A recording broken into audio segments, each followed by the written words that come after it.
Que doit-on faire avant l'examen? Voici quelques petites astuces que vous pouvez faire avant l'examen. Vous pouvez vous mettre dans la peau du personnage.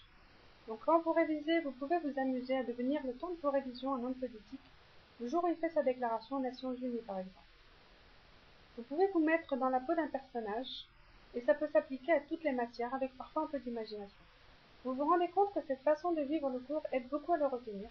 Alors dans votre chambre, à l'abri des regards, n'hésitez pas à accompagner votre lecture de gestes et de paroles.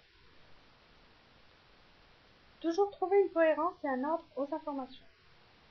Les informations enregistrées dans le désordre et sans logique ressortiront de votre tête en vrac et sans que vous sachiez à quelle partie du chapitre elles appartiennent. D'où l'importance d'apprendre vos cours dans l'ordre et la cohérence, sans oublier de toujours intégrer les informations dans leur contexte. Apprendre par cœur beaucoup d'exercices. Le but du bachotage intensif est de connaître le raisonnement des exercices. En faisant une centaine d'exercices types de mathématiques, vous couvrez 90% de ce qui peut tomber.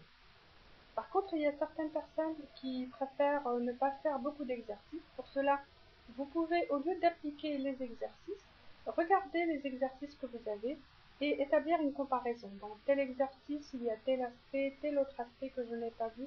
Plutôt que de faire beaucoup d'exercices, vous apprenez d'abord à les comparer et à en induire les règles qu'il peut y avoir. Car il y a des personnes qui sont applicatives et il y a des personnes qui sont explicatives. Alors pour les personnes qui sont applicatives, elles ont vraiment besoin de faire beaucoup d'exercices et ça va leur permettre de couvrir 90% de ce qui peut tomber. Et par contre, les personnes explicatives, ça sert à rien qu'ils fassent 100 000 exercices. Ce qui les intéresse, c'est comprendre pourquoi est-ce que tel exercice s'applique comme ça, tel autre exercice s'applique comme ça. Donc comprendre pourquoi, quelle est la règle qui régit les choses.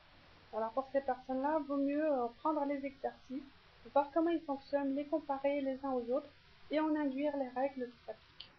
Donc voilà pour les petites astuces à faire avant un examen.